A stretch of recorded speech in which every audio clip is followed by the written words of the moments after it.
ಎಲ್ಲರಿಗೂ ಕಥಾಕುಸುಮ ಯೂಟ್ಯೂಬ್ ಚಾನಲ್ಗೆ ಸ್ವಾಗತ. ನೀವು ಈವರೆಗೂ ನಮ್ಮ ಚಾನಲ್ನ ಸಬ್ಸ್ಕ್ರೈಬ್ ಮಾಡಿಲ್ಲ ಅಂದರೆ ದಯವಿಟ್ಟು ಸಬ್ಸ್ಕ್ರೈಬ್ ಮಾಡಿ. ಇದು ಆಲಿಸುವೆಯ ಈ ಹೃದಯ ರಾಗವ ಸಂಚಿಕೆ 75. ಅವಳ ಮೊಗ ನೋಡಿದವನಿಗೆ ಅವಳು ಖುಷಿಯಾಗಿಲ್ಲ ಎನ್ನುವುದು ಖಚಿತವಾಗಿತ್ತು. ಬಹುಶಃ ಮದುವೆ ವಿಷಯಕ್ಕಿರಬಹುದೇನೋ ಎಂದುಕೊಂಡ. ಎಲ್ಲರ ಮುಂದೆ ಆ ವಿಷಯದ ಬಗ್ಗೆ ವಿಚಾರಿಸುವುದು ಬೇಡವೆಂದು ಸುಮ್ಮನಾದ. ತಲೆ ಹಾಗೂ ಕೈ ನೋಯುತ್ತಿದ್ದರೂ ತುಟಿ ಕಚ್ಚಿ ಸಹಿಸಿಕೊಂಡಳು ಶ್ರೀಯಾ. ತಕ್ಷಣ ಅವಳಿಗೆ ತಾತಯ್ಯನ ನೆನಪಾಯಿತು. ಅಮ್ಮ, ನಾನು ತಾತಯ್ಯನನ್ನು ನೋಡಬೇಕು ಎಂದಳು. ಶ್ರೀ, ನಾನೇ ನಿನ್ನ ಕರ್ಕೊಂಡು ಹೋಗ್ತೇನೆ ಬಾ ಎಂದ ಶ್ರೀಹಿತ್. ಸ್ವಲ್ಪ ಹೊತ್ತಿಗೂ ಮೊದಲು ತಾತಯ್ಯನ ಬಳಿ ಆಮೇಲೆ ಕರೆದುಕೊಂಡು ಹೋಗುವೆನೆಂದು ಭರವಸೆ ಕೊಟ್ಟಿದ್ದನಲ್ಲವೇ. ಮೃದುಲಾರವರು ಅವಳಿಗೆ ಏಳಲು ಸಹಾಯ ಮಾಡಿದರು. ಅವಳ ಕಾಲಿಗೆ ಜಾಸ್ತಿ ಪೆಟ್ಟಾಗಿರಲಿಲ್ಲ. ಆದರೆ ಇಷ್ಟು ಹೊತ್ತು ಮಲಗಿಯೇ ಇದ್ದುದರಿಂದ ಏಳುವಾಗ ಸ್ವಲ್ಪ ಆಯಾಸವಿತ್ತು. ಅವಳ ಮೊಣಕೈಗೆ ಗಾಯವಾಗಿದ್ದುದರಿಂದ ಅವಳಿಗೆ ನೋವಾಗದಂತೆ ಅವಳ ಎಡಗೈ ಹಿಡಿದು ಭುಜಂಗಯ್ಯನವರು ಇರುವ ವಾರ್ಡಿನತ್ತ ಕರೆದೊಯ್ದ ಶ್ರೀಹಿತ್. ಅವರು ಕಣ್ಣು ತೆರೆದು ಸುತ್ತಲೂ ನೋಡುತ್ತಿದ್ದರು.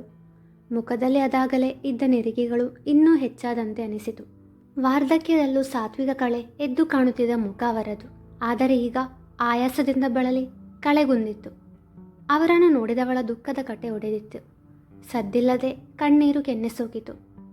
ಯಾರೋ ಬಂದಂತನಿಸಿ ನೋಡಿದಾಗ ಶ್ರೀಹಿತ್ ಹಾಗೂ ಶ್ರೀಯಾ ನಿಂತಿದ್ದರು. ಅವರ ಮುಖ ಅರಳಿತು. ಶ್ರೀ, ಪ್ಲೀಸ್, ನೀನತ್ರ ಅವರಿಗೂ ಬೇಸರವಾಗುತ್ತೆ ಎಂದ ಶ್ರೀಹಿತ್. ತಕ್ಷಣ ಕಣ್ಣೀರು ತೊಡೆದು ಭಾರದ ನಗುವನ್ನು ಮುಖದಲ್ಲಿ ತರಲು ಯತ್ನಿಸಿ ಭುಜಂಗಯ್ಯನವರ ಬಳಿಗೆ ಹೋದಳು. ಅವಳು ಅತ್ತ ಗುರುತು ಸ್ಪಷ್ಟವಾಗಿ ಅವಳ ಮುಖದಲ್ಲಿ ಕಾಣುತ್ತಿತ್ತು. ನಗುವಿನ ಮುಖವಾಡ ತೊಟ್ಟವಳ ಹಿಂದಿನ ನೋವು ಅವರ ಮನಗ್ರಹಿಸಿತು. ಯಾವುದೇ ಸಂಬಂಧವಿಲ್ಲದ ನನಗಾಗಿ ಈ ರೀತಿ ದುಃಖ ಪಡ್ತೀಯೇ ತಾಯಿ? ನನ್ನವರು ಅನಿಸಿಕೊಂಡವರು ಯಾರೂ ಇಲ್ಲ ಎಂದು ವ್ಯಥೆಪಡುತ್ತಿದ್ದ ಈ ವೃದ್ಧನಿಗೆ ರಕ್ತಬಂಧದಿಂದಲೇ ಸಂಬಂಧಗಳು ಹಾಗೂ ಪ್ರೀತಿ ಹುಟ್ಟುವುದಿಲ್ಲ ಎಂದು ತಿಳಿಸಿಕೊಟ್ಟೆ ಎಂದುಕೊಂಡವರ ಕಣ್ಣಿಂದ ನೀರು ಜಿನುಗಿತು.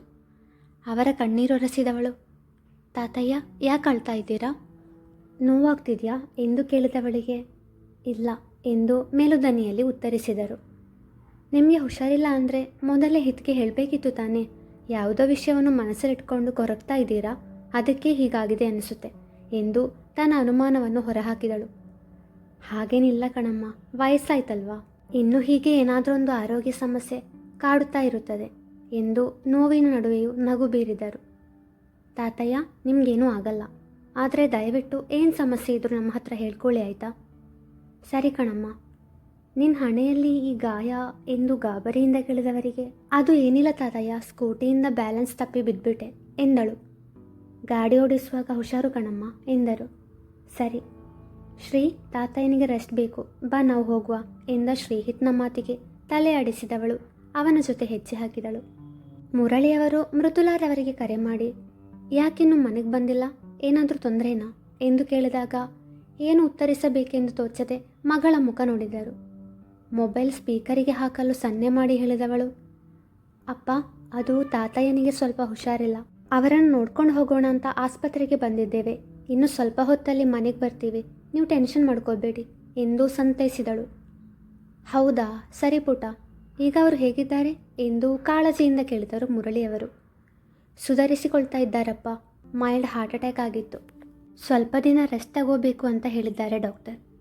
ಸರಿ ಚಿನ್ನು, ಕತ್ತಲಾಗ್ತಾ ಬಂತು, ಮೂವರು ಬೇಗ ಮನೆಗೆ ಬಂದುಬಿಡಿ ಎಂದವರು ಕರೆ ತುಂಡರಿಸಿದರು. ತನ್ನ ತಾಯಿಯತ್ತ ನೋಟ ಹರಿಸಿದವಳು, ಆದಷ್ಟು ಬೇಗ ನಾವು ಮನೆಗೆ ಹೋಗಬೇಕು ಅಮ್ಮ ಎಂದಳು. ಹೋಗಬಹುದು. ಈಗ ಹೇಗಿದ್ದೀರಿ ಮಿಸ್ ಶ್ರೇಯಾ ಎಂಬ ದನಿ ಕೇಳಿ ತಿರುಗಿ ನೋಡಿದಾಗ ಡಾಕ್ಟರ್ ನಿಂತಿದ್ದರು. ಈಗ ಆರಾಮಾಗಿದ್ದೇನೆ ಡಾಕ್ಟರ್ ಎಂದಳು ಶಾಂತವಾಗಿ. ನೋಡಮ್ಮ, ನಿನಗೆ ನನ್ನ ಮಗಳ ವಯಸ್ಸು, ನಿನ್ನನ್ನು ನನ್ನ ಮಗಳ ಥರ ಅಂದ್ಕೊಂಡು ಸಲುಗೆಯಿಂದ ಹೇಳ್ತಾ ಇದ್ದೇನೆ. ಈ ಚಿಕ್ಕ ವಯಸ್ಸಿಗೆ ಎಷ್ಟು ಟೆನ್ಷನ್ ಮಾಡೋ ವಿಷಯ ಏನಿದೆ? ರಾತ್ರಿ ಸರಿಯಾಗಿ ನಿದ್ದೆ ಮಾಡಿ ತುಂಬ ದಿನ ಆಯಿತು ಅಂತ ಅನಿಸ್ತದೆ. ಅತಿಯಾದ ಈ ಪ್ರೆಷರ್ ಒಳ್ಳೆದಲ್ಲ ಕಣಮ್ಮ ಎಂದರು. ಶ್ರೀಯಾ ಅವರ ಮಾತು ಕೇಳಿ ತಲೆ ತಗ್ಗಿಸಿದರೆ ಶ್ರೀಹಿತ್ ಅವಳತ್ತ ಉರಿನೋಟ ಬೀರಿದ. ಸರಿಯಾಗಿ ನಿದ್ದೆ ಮಾಡದೇ ಇರುವಷ್ಟು ಏನು ಟೆನ್ಷನ್ ಇವಳಿಗೆ? ಯಾವಾಗಲೂ ಎಲ್ಲ ವಿಷಯಗಳನ್ನು ಬಹಳ ಬೇಗನೆ ಮನಸ್ಸಿಗೆ ಹಚ್ಕೊಂಡು ಬಿಡ್ತಾಳೆ. ಯಾಕೆ ಬೇಕು ಇವಳಿಗಿದೆಲ್ಲ? ಏನಾದರೂ ಪ್ರಶ್ನೆ ಮಾಡಿದರೆ ಬಾಯಿ ಬಿಟ್ಟು ಏನೂ ಹೇಳಲ್ಲ. ಏನಿದೆ ಇವಳ ಮನಸ್ಸಲ್ಲಿ ಅಂತಾನೂ ಗೊತ್ತಾಗ್ತಿಲ್ಲ. ಒಂದು ವೇಳೆ ನನ್ನಿಂದ ಏನಾದರೂ ಬೇಸರವಾಗಿದೆಯಾ ಇವಳಿಗೆ ಎಂದು ಯೋಚಿಸುತ್ತಾ ನಿಂತ. ಚಿನ್ನು, ಏನಮ್ಮ ಇದೆಲ್ಲ? ಯಾವ ವಿಷಯಕ್ಕೆ ತಲೆ ಕೆಡಿಸಿಕೊಂಡಿದ್ಯಾ ಎಂದು ಮೃದುಲಾರವರು ಕೇಳಿದಾಗ ಇರುವ ವಿಷಯವನ್ನು ಹೇಳಲಾಗದೆ, ಅದು ಬೇಕ್ರಿ ವಿಷಯ ಇರುತ್ತಲ್ವಮ್ಮ, ಬಿಸ್ನೆಸ್ ಅಂದಮೇಲೆ ಅದರದ್ದೇ ಆದ ಟೆನ್ಷನ್ ಇರುತ್ತೆ ಎಂದಳು. ಮನಸ್ಸು ಶಾಂತವಾಗಿದ್ದರೆ ಆರೋಗ್ಯ ಕೂಡ ಚೆನ್ನಾಗಿರುತ್ತೆ. ಆರೋಗ್ಯ ಇದ್ದರೆ ಮಾತ್ರ ಕೆಲಸ ಮಾಡಲು ಸಾಧ್ಯ. ಕೆಲಸ ಅಂತ ಆರೋಗ್ಯ ಹಾಳು ಮಾಡಿಕೊಂಡು ಯಾರಿಗೂ ಏನೂ ಪ್ರಯೋಜನ ಇಲ್ಲ ಕಣಮ್ಮ. ಡೈಲಿ ಸ್ವಲ್ಪ ಹೊತ್ತು ಮೆಡಿಟೇಷನ್ ಅಥವಾ ಯೋಗ ಮಾಡು, ಯು ವಿಲ್ ಫೀಲ್ ಗುಡ್ ಎಂದು ಸೂಚಿಸಿದರು ಡಾಕ್ಟರ್. ಸರಿ doctor, thank you so much. ನನ್ನನ್ನು ಈಗಲೇ ಡಿಸ್ಚಾರ್ಜ್ ಮಾಡ್ತೀರಾ? ನಮ್ಮ ಅಪ್ಪಂಗೆ ವಿಷಯ ಗೊತ್ತಿಲ್ಲ, ಸುಮ್ಮನೆ ಟೆನ್ಷನ್ ಮಾಡ್ಕೋತಾರೆ. ಸರಿ ಎಂದ ಡಾಕ್ಟರ್ ಅಲ್ಲಿಂದ ಹೊರಟರು. ಶ್ರೀ ಮನೆಗೆ ಹೋದ್ಮೇಲೆ ರೆಸ್ಟ್ ಮಾಡಬೇಕಮ್ಮ. 2 ದಿನ ಬೇಕ್ರಿ ಕ್ಲೋಸ್ ಮಾಡಿದರೆ ಏನೂ ತೊಂದರೆ ಇಲ್ಲ ಎಂದರು ಸರಸ್ವತಿಯವರು.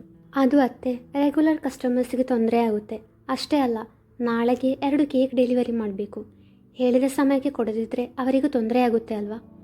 ಅವಳ ಮಾತಿನಲ್ಲಿ ನಿಜಾಂಶವಿತ್ತು. ವ್ಯಾಪಾರದಲ್ಲಿ ಸ್ಪರ್ಧೆ ಜಾಸ್ತಿ ಆಗಿರೋ ಸಮಯದಲ್ಲಿ ಬೇಕರಿ ಕ್ಲೋಸ್ ಮಾಡಿ ಕುಡಿತಾರೆ ಅವಳಿಗೆ ವ್ಯಾಪಾರದಲ್ಲಿ ನಷ್ಟ ಅನುಭವಿಸಬೇಕಾಗುತ್ತದೆ. ಗ್ರಾಹಕರಿಗೆ ಬೇಕರಿಯ ಬಗ್ಗೆ ಕೆಟ್ಟ ಅಭಿಪ್ರಾಯ ಬಂದರೆ ಮತ್ತೆ ಗ್ರಾಹಕರ ಸಂಖ್ಯೆ ಕಡಿಮೆ ಆಗುತ್ತದೆ. ಆಮೇಲೆ ಪೂರ್ತಿ ನಷ್ಟವಾಗುತ್ತದೆ. ಆದರೆ ಅವಳ ಈಗಿನ ಪರಿಸ್ಥಿತಿಯಲ್ಲಿ ಅವಳು ಕೆಲಸ ಮಾಡುವುದಾದರೂ ಹೇಗೆ ಎಂಬ ಚಿಂತೆ ಅವರಿಗೆ. ಶ್ರೀ, ನಮಗೆ ನಿನ್ನ ಆರೋಗ್ಯ ಮುಖ್ಯ. ಅಮ್ಮ ಹೇಳಿದ್ದು ಕೇಳು. ಸ್ವಲ್ಪ ದಿನ ಬೇಕರಿಗೆ ಹೋಗಿಲ್ಲ ಅಂದರೆ ಏನೂ ಆಗಲ್ಲ ಎಂದವನಿಗೆ, ಹಿತ್, ನೀನ ಈ ಮಾತು ಹೇಳ್ತಾ ಇರೋದು? ಬಿಸ್ನೆಸ್ ಬಗ್ಗೆ ಚೆನ್ನಾಗಿ ಗೊತ್ತಿರುವವನಲ್ವಾ ನೀನು? ಬಿಸ್ನೆಸ್ಸಲ್ಲಿ ಈಗ ಎಷ್ಟು ಕಾಂಪಿಟೇಷನ್ ಇದೆ ಗೊತ್ತಾ? ಅದರ ನಡುವೆಯೂ ಕಸ್ಟಮರ್ಸ್ ನಮ್ಮ ಬೇಕರಿಗೆ ಬಂದು ವ್ಯಾಪಾರ ಮಾಡಬೇಕಾದ್ರೆ, ಅವರಿಗೆ ನಮ್ಮ ಬೇಕರಿ ಐಟಮ್ ಇಷ್ಟ ಆಗಬೇಕಾದ್ರೆ ನಾನೆಷ್ಟು ಕಷ್ಟಪಟ್ಟಿದ್ದೇನೆ ಗೊತ್ತಾ? ನಾನಿನ್ನೂ ನಿನ್ನ ಸಾಲ ಕೂಡ ತೀರಿಸಿಲ್ಲ. ಸ್ವಲ್ಪ ದಿನ ಹೋಗದಿದ್ದರೆ ಏನೂ ಆಗಲ್ಲ ಅಂತ ಎಷ್ಟು ಈಸಿಯಾಗಿ ಹೇಳಿದೆ ಅಲ್ವಾ ಎಂದಳು. ಅವಳ ದನಿಯಲ್ಲಿ ನೋವಿತ್ತು. ಅವಳು ಆಡಿದ ಅಷ್ಟು ಮಾತುಗಳು ನಿಜವೂ ಆಗಿತ್ತು. ಅವನು ಅದನ್ನು ಅರಿಯದವನೇನೂ ಅಲ್ಲ. ಅವನಿಗೀಗ ಅವಳ ಆರೋಗ್ಯ ಮುಖ್ಯವಷ್ಟೇ. ಅವಳ ಮೇಲಿರುವ ಕಾಳಜಿಯಿಂದಲೇ ಹಾಗೆ ಹೇಳಿದ್ದ. ಅವಳ ಮಾತಿಗೆ ಪ್ರತ್ಯುತ್ತರ ಕೊಡುವ ಗೋಜಿಗೆ ಹೋಗಲಿಲ್ಲವ. ಅವನ ಸಾಲ ತೀರಿಸುವ ಬಗ್ಗೆ ಅವಳು ಮಾತನಾಡಿದ್ದು ಎಲ್ಲೋ ಒಂದು ಕಡೆ ಅವನ ಮನಸ್ಸನ್ನು ಘಾಸಿಗೊಳಿಸಿತ್ತು. ಅಕ್ಕ, ನನ್ನ ಎಕ್ಸಾಮ್ ಮುಗಿದಿದೆ ಅಲ್ವಾ? ನಿನ್ನ ಕೈ ಸರಿ ಹೋಗುವ ತನಕ ನಾನು ಮತ್ತು ಅಮ್ಮ ಬೇಕರಿ ನೋಡ್ಕೊಳ್ತೇವೆ ಎಂದ ಶ್ರೇಯಸ್.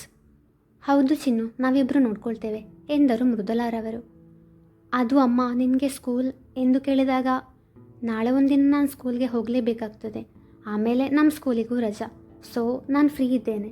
ಮನೇಲಿ ಹೇಗೂ ಅತ್ತೆ ಮಾವ ಇದ್ದಾರೆ. ಸೊ ನಿಮ್ಮಪ್ಪ ಒಬ್ಬರೇ ಆಗಲ್ಲ ಎಂದರು. ಶ್ರೀಹಿತ್ ಸದ್ದಿಲ್ಲದೆ ಹೋಗಿ ಬಿಲ್ ಕಟ್ಟಿ ಬಂದ. ಹಾಗೆ ಬರುವಾಗ ಅವಳ ನೋವಿನ ಮಾತ್ರೆಗಳನ್ನು ತಂದ. ಅತ್ತೆ, ಸಮಯಕ್ಕೆ ಸರಿಯಾಗಿ ಊಟ ಮಾಡಿ ಈ ಮಾತ್ರೆಗಳನ್ನು ತಗೊಳ್ಳೋದಕ್ಕೆ ಹೇಳಿ ನಿಮ್ಮ ಮಗಳಿಗೆ ಎಂದ ಮೃದುಲಾರವರನ್ನು ನೋಡಿ. ನೀನೇ ಅವಳಿಗೆ ಹೇಳಬಹುದಿತ್ತಲ್ವಾ ಎಂಬಂತೆ ಅವನ ಕಡೆಗೆ ನೋಡಿದರು. ಅವನು ಏನೂ ಪ್ರತಿಕ್ರಿಯಿಸದೆ ತನ್ನ ತಾಯಿಯ ಕಡೆಗೆ ನೋಡಿ, ಅಮ್ಮ, ನಾನಿವರನ್ನು ಮನೆಗೆ ಡ್ರಾಪ್ ಮಾಡಿ ಬರ್ತೇನೆ. ಹಾಗೆ ಬರುವಾಗ ಮನೆಗೆ ಹೋಗಿ ನಿನಗೆ ಊಟ ತಗೊಂಡು ಬರ್ತೇನೆ ಎಂದ. ಸರಿ ಕಣು ಹಿತ್, ನಾವು ಆಟೋದಲ್ಲಿ ಹೋಗ್ತೇವೆ. ಪರವಾಗಿಲ್ಲ ಎಂದವಳ ಕಡೆಗೆ ಉರಿನೋಟ ಬೀರಿದವ ಅವಳಿಗೆ ಉತ್ತರಿಸದೆ ಶ್ರೇಯಸ್ ಕೈ ಹಿಡಿದು ಮುಂದೆ ನಡೆದ. ಶ್ರೇಯು, ನಿಮ್ಮ ಅಕ್ಕನ ಸ್ಕೂಟಿಯಲ್ಲಿದೆ, ಆ ಅಡ್ರೆಸ್ ಕೊಡು ಎಂದವ ಅವನಿಂದ ಅಡ್ರೆಸ್ ಪಡೆದು ತನ್ನ ಪರಿಚಯದ ಮೆಕ್ಯಾನಿಕ್ಗೆ ಕರೆ ಮಾಡಿ ವಿಷಯ ವಿವರಿಸಿ ಸ್ಕೂಟಿ ತೆಗೆದುಕೊಂಡು ಹೋಗಿ ರಿಪೇರಿ ಮಾಡಲು ಹೇಳಿದ. ತದನಂತರ ಕಾರಿನ ಬಳಿ ಹೋದವ ಡ್ರೈವಿಂಗ್ ಸೀಟಿನಲ್ಲಿ ಕುಳಿತು, ನೀನು ಮುಂದೆ ಕೂತ್ಕೋ ಎಂದ. ಭಾವನ ಮಾತಿಗೆ ಸರಿ ಎಂದವ ಮುಂದಿನ ಸೀಟಿನಲ್ಲಿ ಕುಳಿತರೆ ಶ್ರೇಯಾ ಹಾಗೂ ಮೃದುಲಾರವರು ಹಿಂದಿನ ಸೀಟಿನಲ್ಲಿ ಕುಳಿತರು. ತನ್ನ ಮುಂಭಾಗದಲ್ಲಿ ಕಾಣುವ ಕನ್ನಡಿಯಲ್ಲಿ ಅವನ ಪ್ರತಿಬಿಂಬವನ್ನು ನೋಡಿದವಳಿಗೆ ಅವನು ಕೋಪದಲ್ಲಿದ್ದಾನೆ ಎನ್ನುವುದು ಸ್ಪಷ್ಟವಾಗಿತ್ತು. ಅವನ ಬಗ್ಗೆ ಗೊತ್ತಿದ್ದು ಆಟೋದಲ್ಲಿ ಬರುತ್ತೇವೆ ಎಂದದ್ದು ತಪ್ಪಾಯಿತು ಎಂದುಕೊಂಡಳು. ಆದರೆ ಈಗ ಅವನಿಗೆ ಕೋಪ ಬಂದಿದೆ.